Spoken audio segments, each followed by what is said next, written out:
ہر وقت اس کا دل اپنے مالک کی یاد میں مصروف تھا، ہر وقت۔ ارشاد فرماتے ہیں کہ میرا شروع میں اس کے بارے میں گمان یہ تھا کہ دیکھو یہ شخص کیا کر رہا ہے، پیسہ کما رہا ہے، دولت کے چکر میں پڑا ہوا ہے۔ فرماتے ہیں کہ پھر میں نے ایک اور منظر دیکھا، ایک اور رنگ میں نے دیکھا کہ وہ کما رہا تھا، اور پھر اختتام حج پہ میں نے دیکھا کہ جو کمایا تھا سارا اللہ کے بندوں پہ خرچ کر رہا تھا۔ آپ اور میں، ہم نے دیکھنا صرف یہ ہے کہ کہیں ایسا تو نہیں ہے کہ دولت میں الجھ گئے۔ بہت سارے لوگوں نے یہ کہا تھا، ہم سنتے تھے جب کوئی آدمی جانے لگتا تھا نا پردیس پیسہ کمانے کے لیے، تو وہ کہا کرتا تھا کہ میں ملک سے باہر جا رہا ہوں، 2 4 5 سال لگا کے آؤں گا، واپس آ کے پھر یہاں میں نے کوئی کام کرنا ہے، تھوڑے سے پیسے کماؤں تاکہ یہاں نہ پھر میرا سلسلہ کوئی بن جائے۔ وہ 3 سال لگانے گئے تھے پر 30 گزر گئے ہیں، لوٹ کے واپس کوئی نہیں آئے۔ وہ 4 سال کا کہہ کے گئے تھے پر سال 40 ہو گئے، لوٹے نہیں۔ کیوں نہیں لوٹے؟ اس لیے کہ پہلے مفاد چھوٹا تھا، خیال یہ تھا کہ تھوڑے سے پیسے آ جائیں گے، بچوں کا خرچہ چلنے لگ جائے، فیسیں پوری ہونے لگ جائیں، اور مجھے کسی سے مانگنا نہ پڑے، تو بس پھر میں کامیاب ہوں۔ یہ طے کیا تھا۔ اس کے فوراً بعد پھر جب باہر گئے تو خیال آیا کہ نہیں، صرف پنکھے کا نہیں، اے سی کا بل بھی دینا پڑے گا۔ پھر تھوڑا اور آگے بڑھے تو خیال آیا کہ چھوٹی گاڑی پہ گزارا نہیں ہوتا، بڑی گاڑی نہ لے لیں۔ پھر خیال آیا کہ بڑی گاڑی لی ہے تو یہ تو اندر کھڑی نہیں ہوتی، سامنے والا پلاٹ مل جائے تو ذرا گراج اچھا بن جائے گا۔ پھر الجھ گئے دوستو۔ پھر نہ مالک حقیقی کی جانب وہ نظر جو ہماری ہونی چاہیے تھی نہ رہی۔ ذوق سے نماز پڑھتے تھے، پھر ہماری نمازیں مختصر ہو گئی۔ ہم سویرے اٹھ کے ذوق سے قرآن پاک پڑھتے تھے، پھر وہ وقت بھی ہمارا دفتر کی تیاری میں لگ گیا۔ رات درود شریف پڑھتے تھے، لیکن وہ بھی سارا ہمارا حساب کتاب میں وقت گزر گیا۔ ہم نے یہ سمجھا ہی نہیں کہ دولت کارخانہ نہیں دیتا، دولت سیٹھ صاحب نہیں دیتے، دولت آپ کو آپ کی فیکٹری نہیں دیتی، دینے والے تو رب کریم کی ذات ہے۔ تو جہاں سے آنا تھا وہاں توجہ دینی چاہیے تھی کہ جہاں صرف ایک سبب تھا، ذریعہ تھا۔ حضرت اویس کرنی رضی اللہ تعالیٰ عنہ، ہمارے صوفیاء میں ایک لفظ بولا جاتا ہے فقر بوزر، یعنی کچھ لوگ ایسے ہیں جو سیدنا ابو ذر غفاری رضی اللہ تعالیٰ عنہ کے طریقے پہ چلتے ہیں۔ ایک لفظ بولا جاتا ہے فقر بوزر، کچھ لوگ فقر بوزر کے قائل تھے، اسی مزاج کے قائل تھے حضرت سیدنا اویس کرنی رضی اللہ تعالیٰ۔ ان کے ذہن میں ایک بات بیٹھ گئی تھی کہ یار دینے والا اللہ ہے، دینے والا، عزت بھی اللہ دے گا، رزق بھی اللہ دے گا۔ بلکہ امام غزالی رحمۃ اللہ علیہ نے تو حدیث لکھی ہے، آپ فرماتے ہیں کہ نبی پاک صلی اللہ علیہ وسلم نے فرمایا جس نے بندوں سے عزت تلاش کی رب اسے رسوا کر دے گا۔ جو سیاست کر کے عزت حاصل کرنا چاہتا ہے، جو اس طرح کا ماحول بناتا ہے کہ میں کوئی ایسے کام کروں کہ لوگ میری واہ واہ کریں، لوگوں سے عزت کا حصول کرنے والے کو رسوا کر دیا جاتا ہے۔ عزت در اصل وہی ہے جو رب کریم عطا فرماتا ہے۔ میرے عزیز دوستو، آپ اپنی توجہ، دل کی توجہ، روح کی توجہ اپنے مالک کی جانب جب کر لیتے ہیں، غفلت کا پھندا اتار دیتے ہیں، اور ہر وقت غلبہ رکھنا پیسوں کا، ہر وقت اسی میں سوچنا، اسی میں محو ہو جانا، پھر آپ کا ذہنی نقصان ہوتا ہے۔ پھر آپ کی روح جو ہوتی ہے وہ بے چین رہنے لگتی ہے۔ پھر ایسے بھی غریب دیکھے جن کے پاس پیسے ہیں، پیسوں کے علاوہ کوئی شے بھی نہیں۔ پھر ایسے بھی تنگ دست دیکھے کہ جن کے پاس جائیدادیں بڑی ہیں پر ان کے پاس رات کو سکون سے سونے کے لیے وقت کوئی نہیں۔ عزیز بھائی، حضرت اویس کرنی رضی اللہ تعالیٰ عنہ کی ملاقات ہو گئی حضرت حرم بن حیان کے ساتھ، یہ بھی تابعی ہیں۔ تو حضرت حرم بن حیان رحمۃ اللہ علیہ کہتے ہیں یہ نا ہم تو خیر بڑی ساری باتیں سنتے ہیں تو نصیحت نہیں نہ حاصل کرتے، ویسے بھی یہ دور تقریریں کرنے، تقریریں سننے کا ہے۔ جو عمل کرنے والے لوگ تھے ان کا کیا طریقہ تھا کہ وہ 1-2 جملے کافی تھا، علم و بس کری ہو یار، وہ ایک کوئی حرف تینوں درکار، جملہ ایک بھی تیرے لیے کافی ہے، لیکن شرط یہ ہے کہ تو عمل کا ارادہ رکھتا ہو، تیرا خیال ہو کہ عمل کرنا ہے۔ وہ لوگ نا مختصر سی باتیں کرتے، مختصر سی نصیحتیں کرتے، لیکن وہ عکس جلدی کرتے، اس میں سے اپنے لیے خیر جلدی تلاش کرتے۔ حضرت حرم بن حیان کی ملاقات ہوئی حضرت اویس کرنی رضی اللہ تعالیٰ عنہ کے ساتھ، تو حضرت حرم بن حیان کہتے ہیں میں نے عرض کی حضور میں کسی ملک میں جا کے رہنا چاہتا ہوں، کہیں سکونت اختیار کرنا چاہتا ہوں، یہاں سے ہجرت کرنا چاہتا ہوں، تو مجھے کوئی آپ مشورہ دیں میں کہاں جاؤں؟ تو فرماتے ہیں کہ میں نے جب یہ سوال کیا تو حضرت اویس کرنی نے مجھے اشارہ دیا، فرمانے لگے ملک شام چلا جا۔ کہتے میں نے اگلا سوال کیا حضور وہاں جا کے کاروبار کیا کروں گا، رہوں گا کیسے، کھاؤں گا کہاں سے؟ تو فرماتے ہیں حضرت اویس کرنی نے رومال اٹھایا، کندھے پہ رکھا اور چلنے لگے۔ میں نے کہا حضور آپ نے سوال کا جواب ہی نہیں دیا۔ تو فرمانے لگے جس دل کو ابھی تک یہی یقین نہیں آیا کہ روزی کون دیتا ہے اسے میں نصیحت کیا کروں؟ میں تجھے نصیحت کروں جسے آج تک یہی نہیں پتا کہ روزی کون دیتا ہے؟ تو ابھی تک اپنے دل کو پکا ہی نہیں کر پایا کہ روزی رب دیتا ہے؟ او خدا کے بندے کیا نصیحت کروں تجھے؟ تو ابھی تک یہاں اڑا ہوا ہے۔ تیرا جو توکل ہے وہ مضبوط ہونا چاہیے، تیرا بھروسہ اپنے رب کی ذات۔ تو غافل ہو گیا اللہ سے، تو نے اسباب پر بھروسہ سارا کرنا شروع کر دیا۔ اسباب اختیار کیے جاتے ہیں، بھروسہ رب کریم پہ کیا جاتا ہے۔ ہماری جو غفلت ہے نا وہ بھلا کیوں ہوئی ہے؟ وہ اس لیے ہوئی ہے کہ پیسے کسی کو بھی برے نہیں لگتے، پتہ نہیں ان میں کیا کشش ہے۔ یہ نہ آپ کسی جگہ بھی ان کا نام لے لیتے ہیں، یہ کسی جگہ بھی آ جاتے ہیں تو یہ برے لگتے ہی نہیں۔ یہ جناب بڑی بڑی فقیری کا دعویٰ کرنے والے اور لوگوں کو طریقت اور تصوف کا درس دینے والے ان کو بھی اچھے لگتے ہیں۔ یہ تو جناب جو لوگوں کو کہہ رہے ہیں فقیر ہو جاؤ فقیر ہو جاؤ، وہ خود امیر ہوتے جا رہے ہیں۔ یہ پتہ نہیں ان میں کیا ایسا خاص۔ ہمارے ایک استاد تھے تو مزاج میں بڑی ظرافت تھی، حالانکہ بڑے اللہ والے بندے تھے، تو بات بڑی وہ دل لگی کیا کرتے تھے۔ تو ایک دن ہم نے پوچھا استاد جی خوشبو کون سی اچھی لگتی ہے؟ کہنے لگے بیٹا جو پیسوں میں سے آتی ہے وہ مجھے بڑی اچھی لگتی ہے، اس لیے کہ ملتے کم ہیں۔ ہمارا نا جب اس طرح کا ذوق بن جاتا ہے نا، آپ مزاج بنا لیتے ہیں پیسوں کا۔ لوگ سمجھتے ہیں کہ غریبی کا ڈر شاید زیادہ ڈر ہے، لیکن کبھی آپ دروازہ رسول پہ جائیں نا تو حضور نے تو کوئی اور ڈر بیان کیا ہے۔ حضرت ابو عبیدہ بن جراح رضی اللہ تعالیٰ عنہ بحرین سے نا مال لے کے آئے بہت سارا، حضور نے بھیجا، جزیہ لینے گئے یا مال غنیمت کا کچھ مال تھا، آپ لے کے مسجد میں آئے تو لوگوں کو پتہ چل گیا کہ آج مال آیا ہے۔ اب سب کو حصہ ملتا تھا، اس میں سے بدریوں کو زیادہ ملتا تھا، باقی لوگوں کو بھی ملتا تھا۔ تو فجر کی نماز کے بعد لوگ گھروں کو جایا کرتے تھے، لیکن آج پتہ چلا نا مال آیا ہے، تو یہ سیاستہ میں حدیث موجود ہے، سب لوگ مسجد میں بیٹھے رہے۔ حضور علیہ السلام نے فرمایا تمہیں پتہ چل گیا مال آیا ہے؟ عرض کی حضور ہاں۔ فرمایا تمہیں بانٹنے لگے ہیں، دینے لگے ہیں۔ ہم نا غریبی سے ڈرتے ہیں، ہم اپنے بچوں کے لیے دعا کرتے ہیں ان پہ غربت نہ آئے، ہم اپنے بہن بھائیوں کے لیے دعا کرتے ہیں ان پہ غربت نہ آئے، کرنی چاہیے۔ لیکن ذرا اس حدیث کے مفہوم کو بھی دیکھیے گا۔ نبی پاک صلی اللہ تعالیٰ علیہ وآلہ وسلم نے فرمایا تمہیں دینے لگے ہیں، مال آ گیا ہے، لیکن میرے قریب نے اپنی امت کے لیے جس چیز کا ڈر محسوس کیا وہ کیا ہے؟ حضور کے دل میں کس چیز کا خدشہ تھا وہ کیا ہے بیان کیا۔ حضور فرمانے لگے لوگو مجھے تم پر غربت کا ڈر نہیں، یہ ڈر نہیں کہ تم غریب ہو جاؤ گے، بلکہ مجھے تو ڈر ہے کہ تم پر دولت پھیلا دی جائے گی، تم زیادہ مالدار ہو جاؤ گے۔ خوف غریبی کا نہیں، خوف تمہارے مال کا ہے۔ اور حضور فرماتے ہیں کہ پھر تم انہی باتوں میں مبتلا ہو جاؤ گے جن میں پرانی امتیں مبتلا ہوئی تھی، اور جب وہ اللہ کی نافرمانی میں مبتلا ہوئی تھی تو پھر وہ ہلاک کر دی گئی تھی۔ مجھے ڈر ہے، مجھے ڈر ہے۔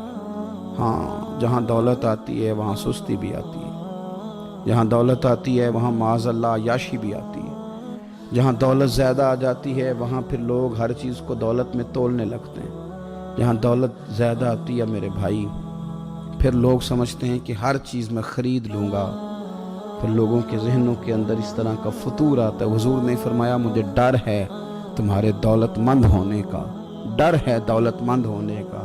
یارو اپنے پیسوں سے ڈرا کرو، اپنی جائیدادوں سے ڈرا کرو، اپنے مال سے ڈرا کرو۔ وہ ہم نے جو بڑے بڑے محلات تعمیر کرنے شروع کیے ان سے ڈرا کرو، اس لیے کہ حضور نے فرمایا مجھے ڈر ہے۔ حضرت ابو بکر صدیق رضی اللہ تعالیٰ عنہ تشریف فرما تھے۔ ہمارے نا بچے بہت زیادہ آسانی مانگتے ہیں۔ اقبال نے کہا لہو مجھ کو رلاتی ہے جوانوں کی تن آسانی۔ جب میں جوانوں کا مزاج دیکھتا ہوں نا کہ اتنے آرام پسند ہو گئے ہیں تو پھر میری آنکھوں سے لہو بہتا ہے۔ لہو مجھ کو رلاتی ہے جوانوں کی تن آسانی۔ ان کا وجود اتنا آسانی کا ماحول لینا چاہتا ہے، ذرا سی بھی کوئی تکلیف آپ دیکھ لیں، لائٹ بند ہو جائے تو مصیبت کھڑی ہو جاتی، کسی جگہ چند منٹ کے لیے آدھے گھنٹے کے لیے ٹریفک بند ہو جائے تو مثلاً کیا ہو جائے گا، لیکن یہ کہ طبیعتوں میں تلخی، اور جب وہ گاڑیاں آہستہ آہستہ چلتی ہیں تو ایک دوسرے سے آگے بڑھنے کی وہ شدت، وہ ہمارے مزاج میں ایک دوسرے کے بارے میں دل میں بڑے بڑے جملے، کیوں؟ اس لیے کہ ہماری طبیعت آسانی پسند ہے، ذرا سی بھی کوئی رکاوٹ ہم نہیں برداشت کرتے، تھوڑی دیر کے لیے ٹھہرنا پڑ جائے ہمارے لیے بڑا مشکل کام۔ آپ ہمیں ہماری مرضی کے خلاف کوئی بات کر دیں تو ہمیں بگڑا ہوا سمجھیں، ہماری طبیعت میں وہ آسانی ہے۔ یہ آسانیاں انسان کو پھر بڑے بڑے کام نہیں کرنے دیتی، پھر انسان کمزور پڑ جاتا ہے، پھر وہ کوئی کسی انقلابی تحریک کا کبھی حصہ نہیں بن سکتا۔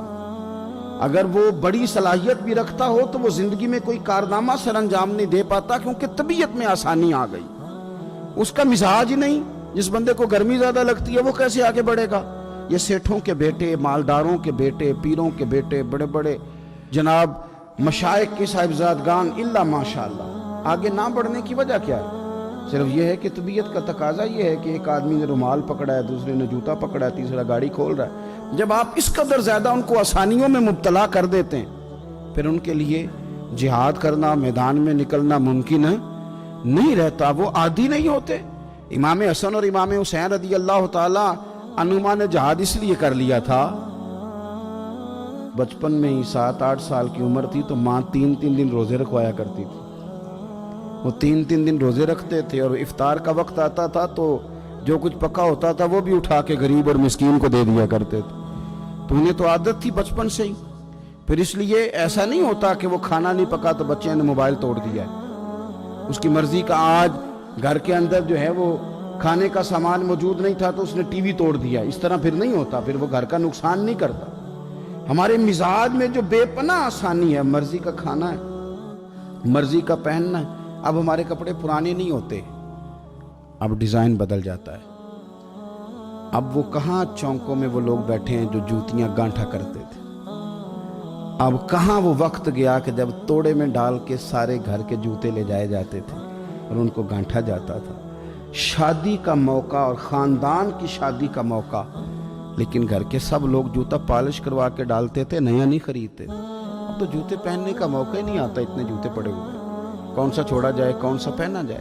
یہ تن آسانی ہے، یہ غفلت میں مبتلا کر دیتی ہے، یہ غفلت میں۔